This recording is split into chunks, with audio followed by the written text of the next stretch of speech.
What's your address? What's your address? Okay, the goal is like we're gonna learn how to say and write our address. We're gonna learn how to say your address and how to write your address. Nous allons apprendre qui j'en pour dire adresse ou qui j'en pour écrire adresse. We're gonna learn how to say your address and write your address. Okay, let's go. We're gonna repeat that with me. Okay, let's go. First, oops, sorry. That's me. Can I go back? Oops. Sorry, what can I do? If I undo this. That's a bad click. That's a bad click. That's a bad click, right? Sorry guys, that was a bad click. Okay, we're gonna come back. Sorry, I had a bad click. Lesson 4. Sorry, we're gonna come back. Okay, lesson 4. Okay, class, repeat after me. First name. Last name. Street address. Street address. City. State. Zip code. You can say zip, but zip code. Like you see, his first name is Amal. His last name is Jashin. And his street address is 8237 Augustine Street.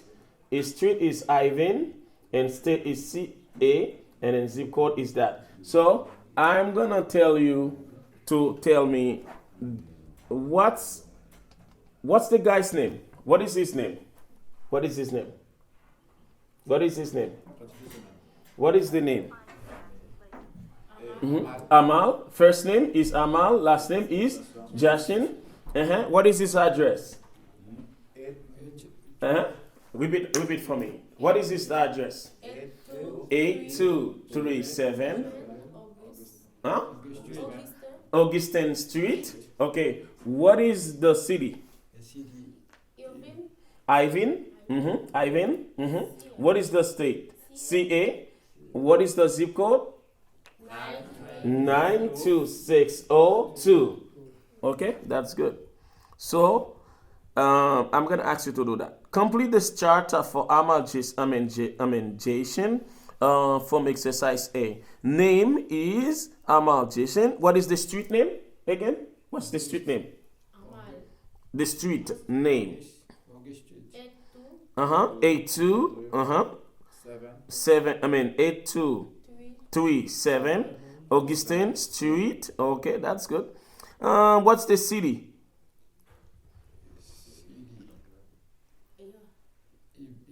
Ivan. What's the zip? What is the state? What is the zip code? 92602. Good job. We're gonna just continue. We did that before. We did that before, right?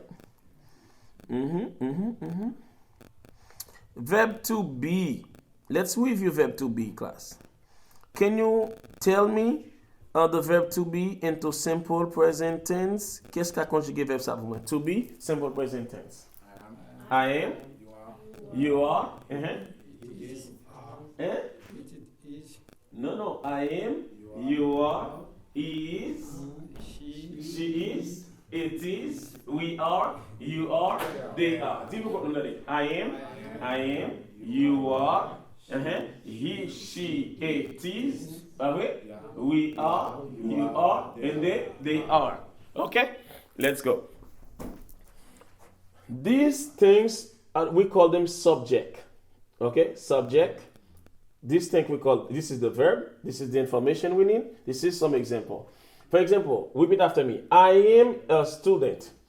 I am a student. Let's go. I am a student. Ça veut dire I am a student. Moi, c'est un élève, étudiant. Vous capable de dire I am a student ou bien la forme contractée. Vous avez sa contracted form. Vous capable de dire I'm a student. Si je dis I am a student, vous dit I'm a student. I'm a student. I'm a student. Right? I'm a student. Deuxième mot. Ça n'a pas dit là. Dis-le dans des. Hein? He is a student. C'est à la fin qu'on ça me dit. He's a student. He's. Pas vrai? On remplace la lettre par un apostrophe. Nous dit he's a student. Ça veut dire he's a student. Il est un étudiant. Pas vrai? He's a student. Parce que c'est son garçon. Nous utilisons he pour male. Nous utilisons she pour female. Pas vrai, monsieur? Ok. Qu'on a dit ça. She is a student. Okay, she is a teacher. Okay, she is a teacher. Comment on a dit? Alors, on a dit, she's a teacher. She's a teacher. Lisa, m'entendez? It is Faut nous caler, oui. Ça, faut nous caler pour moi, allez? It is. It is. 265 Main Street. Ça, le Main Street là. Vous principal là. Main Street. It is 265 Main Street. Ou bien, alpha contracté, on a dit, it's 265 Main Street. Par exemple, si je dis comme ça, what's your address? Vous allez seulement dire, it's, ou dit address là. Pas vrai? It's 265 Main Street. What's your address? It's 1165 Church Street. Vous comprenez? Yes. Okay? All right. Si vous avez dit it's ou bien it is, vous avez dit the address is. Ça me dit là? The address is. Allez, moi. The address is. What's your address? What's your address? Vous avez dit de façon de dire, vous avez dit the address is, ou vous avez dit it's. Vous avez? It's et vous mettez à ça. Pas vrai? On allez, on a commencé. On pratique ça. It is 265 Main Street or the address is 265 Main Street. Nous capable dire pour nous the phone number. On allez. Si je pose une question qui numéro de téléphone, ça on dit. What's your phone number? Allez moi. What's your phone number? Dis ça encore. What's your phone number? Pose une question moi. My phone number is 319-300-0215. That's my phone number. What's your phone number? My phone number 319 319 595 8 8 6 4 4 3. 3. Good job. What's your phone number? My phone number is 561 561 202 202 50 50 95 95 55. Oh, 55. Okay, 55. Okay, 50 55. 55 55 to 5 55. 50 55. Okay, 55. Okay, 55 c'est 55. Yeah. Parce que le dit 5 to 5 et comme si on dit 255. 225. Okay? 50 55. Ou bien on a dit 50 55. No. 50 55 or 50 55. Okay, good. Pas de problème. What's your phone number? My phone number is 319 319 88 88 8 8888, right? 888, right? Yes, 38, yes. okay? 0 0 6 6 3 3 1. 1. Okay. What's your phone number? My phone number is 319 888 888 02 02 1 1 no 18. 18. Yes. Start again.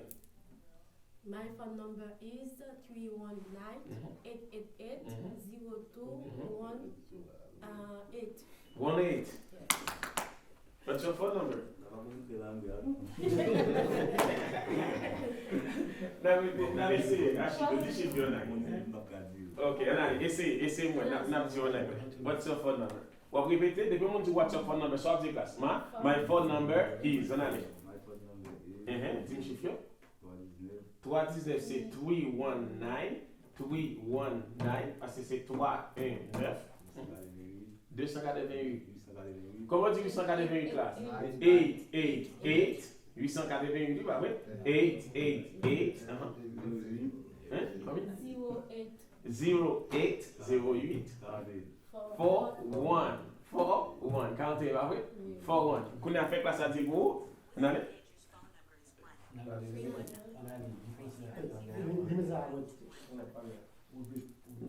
Shay, comment c'est dit téléphone là? What's my phone number, sir? What's your still dangerous phone number? Hey, sir, what's your still dangerous phone number? Okay. You are going to What's your phone number, sir? Vous avez Okay, I'm gonna try. Yes. My phone number is Mm-hmm. 4 4 0 1 or 401? 0 401 7 7 4017. 20.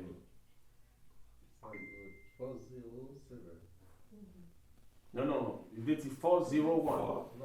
No, 4 0 7 407. 407. Yeah, I understand. Yeah, 407. 3 3 9 399. Yes. 3 3 7 7 2 2 1. 1. No, maybe she's not right. We will get some contact. What's your phone number again, sir? My phone number is 201-484-6721. Oh. What's your phone number? My phone number is Mm-hmm. 515 515 38 38 7 7 50 50 29 29 5029. Good job. What's your phone number, sir? My phone number is 550 Mm-hmm. 0 556 0 mm-hmm. 91. 91. Je vais pas mener la honte, c'est une confusion là. C'est soit pas mener une par chiffre. Yeah, l'homme fiche par chiffre ou puis à l'aise. Chiffre par chiffre. On a 91. 921. No, 921. 921. 6 25. 625, like 623. I mean 625.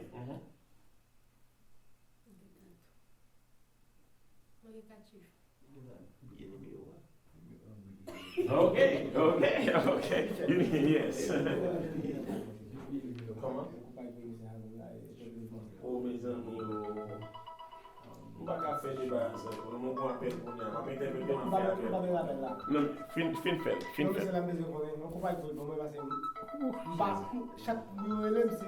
Est-ce que le déo vous appelle là après soit venu? Non, pas bien appel. Mais faut y aller.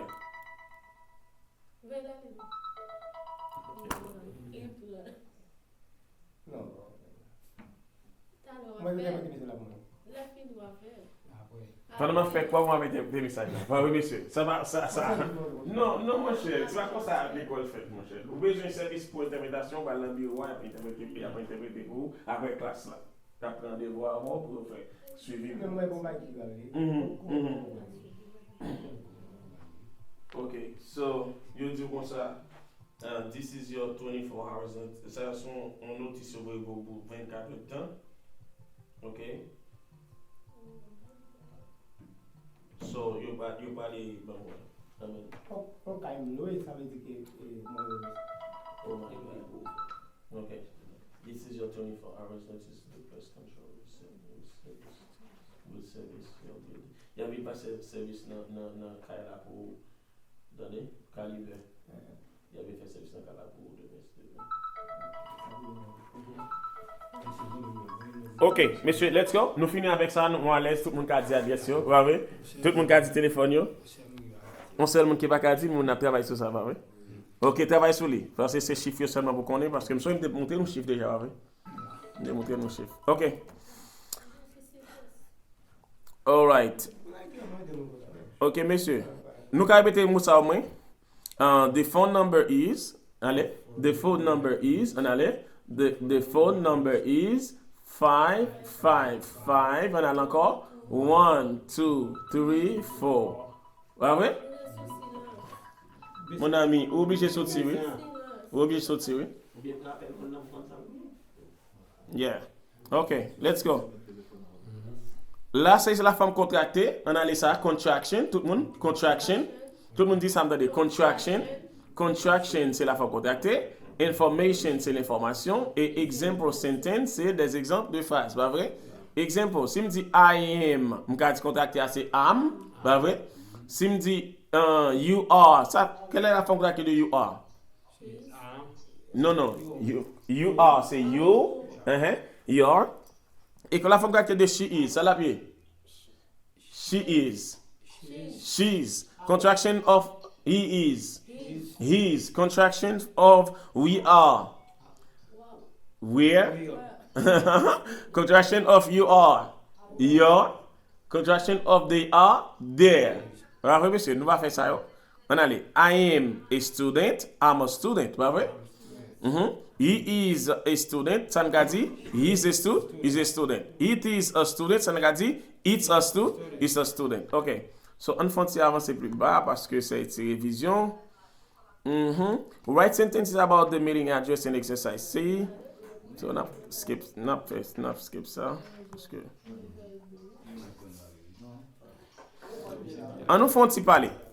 What's your date of birth? Regardez ça, attendez. What's your date of birth? Anyway, what's your date of birth? Ça veut dire date of birth. C'est date de naissance, pas vrai? Date of birth. Anyway, date of birth. Date of birth. Anyway, date of birth. Date of birth. Birth. Okay? Date of birth. So, date of birth, ça c'est date anniversaire? Huh? Birth? Yeah, date of birth. Yeah, my date of birth. Yeah, my date of birth. C'est comme si TH, vrai? C'est comme si vous prononcez ça comme un F, pas vrai? Le TH se prononce comme la lettre F, c'est date of birth. My date of birth. My date of birth. Birth. Allez-moi, birth ou bien birth?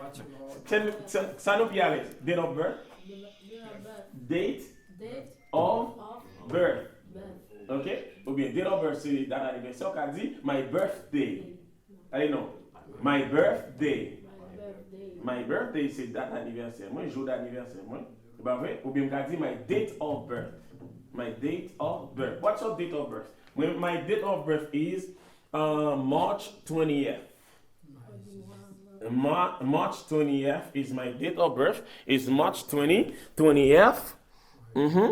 So, what's your date of birth, Mr.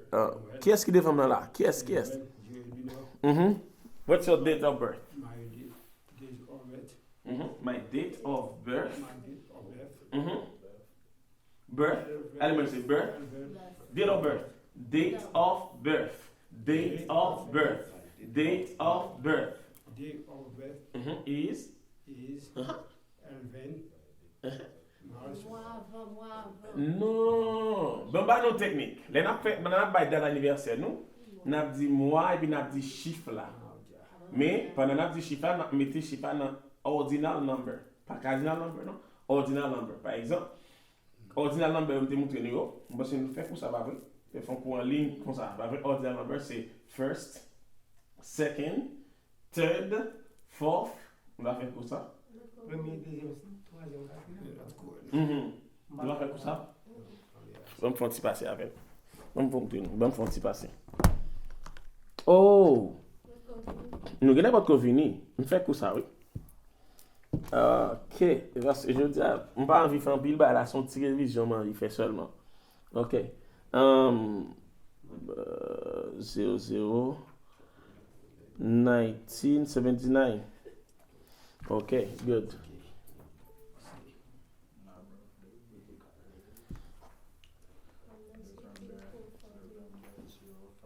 Ok, bon, an fon ti pase. Oh, no. Date of birth.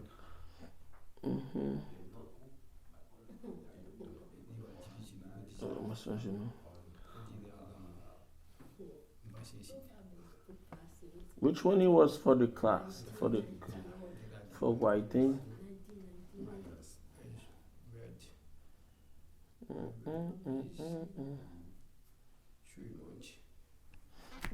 Give me a sec.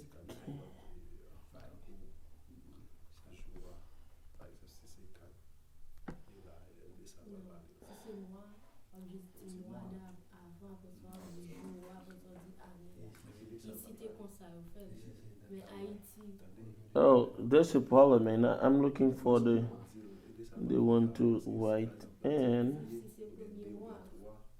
Okay, I got it. I got it. So I'm just gonna. Oh, do you know what to do? What to set? Oh my goodness.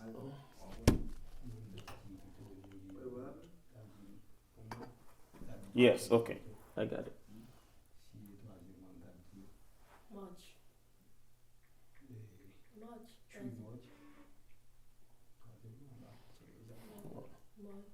You always take time to detect the device. Uh-uh.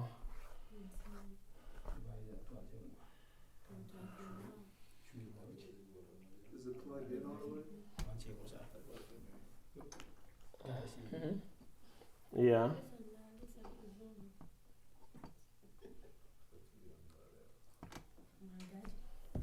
I don't know. Yeah, okay, I got it. Oh my goodness.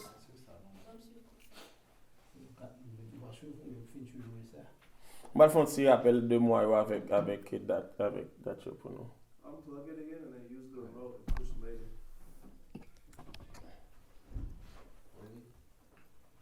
Okay. Okay. Yeah, that's good. Monsieur, rappelez-moi ou non? Month of the year.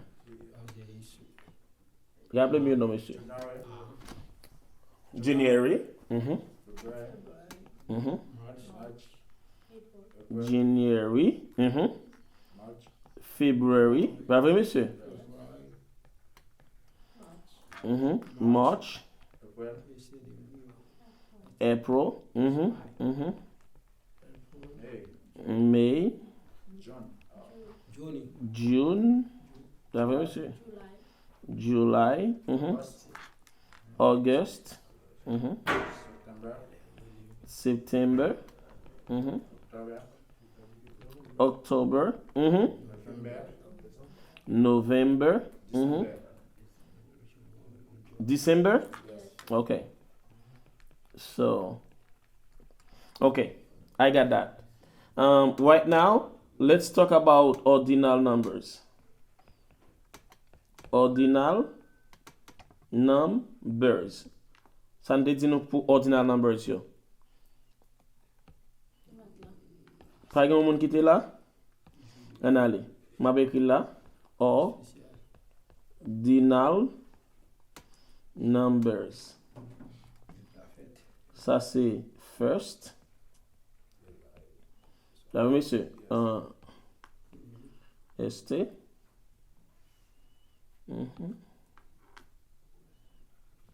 First. Ça nous gagne encore. Nous gagne second. Ça nous gagne encore, monsieur. Nous débat nous third. I'm sorry. N'oubliez ça. Je me souviens de yo. First, second, third.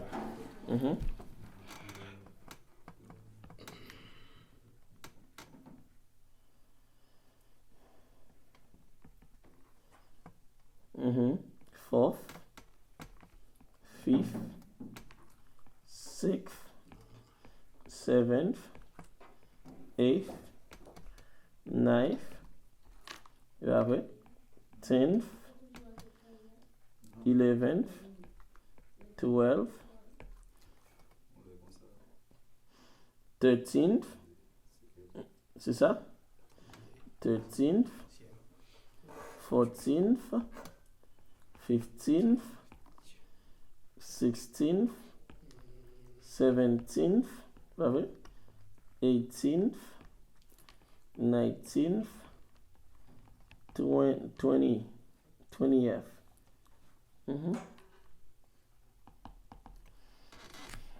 So, ça c'était January, c'est janvier, pas vrai? January. Nous parlons d'un ordinateur là plus tout à l'heure, je vais faire Éthiopie, bien même juste voulais faire un rappel. L'autre by date anniversaire ou de mettre qui ça? Mois avant, pas vrai? Et vous mettez jour et après ça mettez année. OK? OK? Mais on doit mettre jour, il faut mettre dans ordinal numbers et pas dans cardinal numbers, d'accord? Par exemple, si vous faites le 1er mars, on dit March 1st. Vous comprenez ça me dit? Le 2 mars, March 2nd. Le March. Ouais, March 2nd. Si c'est le 3 mars, on dit March 3rd. OK? OK? Yeah, si nous voulons, ça on écrit avec forme contractée, même si on va écrire forme full form, non? Forme complète là, elle me dit first, il écrit comme ça, F-R-I-S-T. Elle m'a parlé de second, il écrit comme ça. Elle m'a parlé de third, il écrit comme ça. Parler de fourth, il écrit comme ça. D'accord? Fifth, écrit comme ça. Est-ce que vous comprenez? OK? And so on and so forth. D'accord? Le 14 ou le 15. 14e, c'est 15th. Bah, le mouton, par exemple, 5th. Si on a écrit toute forme complète, on a le mouton 6th. D'accord? And then, comment on se dit 7 en anglais? 7, et puis mettez THD libam 7. Comment on se dit 8 en anglais? 8. Et puis, ça nous fait. OK? 8, nous mettez. Sorry.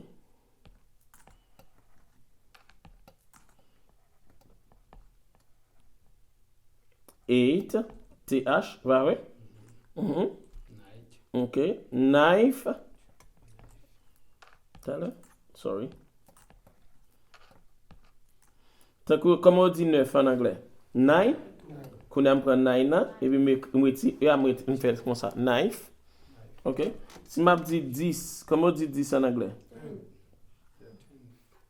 Comment on dit 10 en anglais? 10, et mettez 10th. D'accord? Sorry.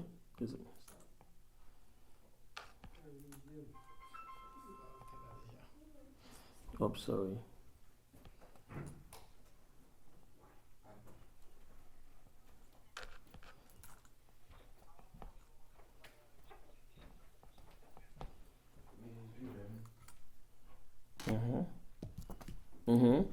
Allez, si je dis 11, comment je dis 11? 11, nous allons mettre THDL, pas vrai? Si je dis 12, comment je dis 12, mettez THDL, qu'on a seulement qu'à changer dans la règle. Il y a dit 12, mettez F, TH. D'accord? OK? Ainsi de suite. So, c'est 13, 14, 15, 16, 17. OK? So, c'est comme ça. Ça fait me passer avec nous pour nous rappeler nous ça. Comme on dit janvier en anglais. How do you say janvier? January. Février. February. March. Mars c'est March. Qui ça? April. Bah oui, April. Qui ça nous est là encore? May. Et ça? June. July. Et ça? August. Et ça? September. Et là? October. Qui ça? November. Qui ça? December. OK? So, qu'on a allé pour ça, on a dit. Oh, sorry. On a allé pour ça, on a dit. First. Second. Third. Non, ça? Third. Fourth. Pas vrai? Quatrième. Quatrième, ça veut dire fourth. Cinquième, ça veut dire fifth. Et pas five, non? Fifth. Ça veut dire pour sixième. Sixth. Pas vrai? Ça veut dire pour septième. Seventh. Ça veut dire pour huitième. Eighth. Ça veut dire pour neuvième. Ninth. ça veut dire pour 10e. 10th, ça veut dire pour 11e. 11th, seulement mettez THL, pas vrai? Ça veut dire pour 12e. 12th, ça veut dire pour 13e. Ça veut dire 13th, pas vrai? 13th, ok? Pour 14e, 14th, et pour 15e, 15th, 15th, pas vrai? Pour 16e, 16th, 17e, 17th, seulement mettons THL. 18e, 18th, 19e, 19th, pour, ça c'est 20th. 20th. 20th. Ok? 20th. Par exemple, moi, je me fait dans 20 mars, je dit, my birthday is March 20th. March 20th. My date of birth. Ou bien my date of birth. Ou bien my birthday. Ok? My birthday. Ok? Nous, quand on va poser une question, est-ce que nous allons dire pour nous aller? Month of the year, nous allons, January, tout le monde? April, May, qui ça? June, July, August, September, no, October, November, and December. On allait pour ça. Pour les, répétez ça en anglais, moi. Ordinal numbers. Numbers. Ça n'a bien là. First, I'm sorry. Allez, non. First, second, qui on dit troisième? Third. Ok, third. Qui on dit quatrième? Fourth. Qui on dit cinquième? Fifth. Qui on dit sixième? Sixth. Comment on dit sixième? Non, comment on dit septième? Seventh. How do you say huitième? How do you say neuvième?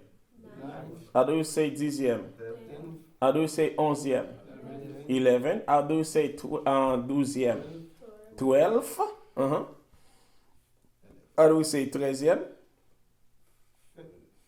13th.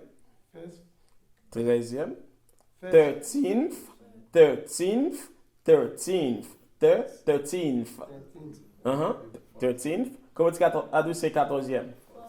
14th. How do you say 15e? 15th. 16e. 16th. 17th. 18th. 19th. 20th. Ok? So, quand nous avons dit anniversaire, nous avons traversé. Est-ce que nous avons traversé?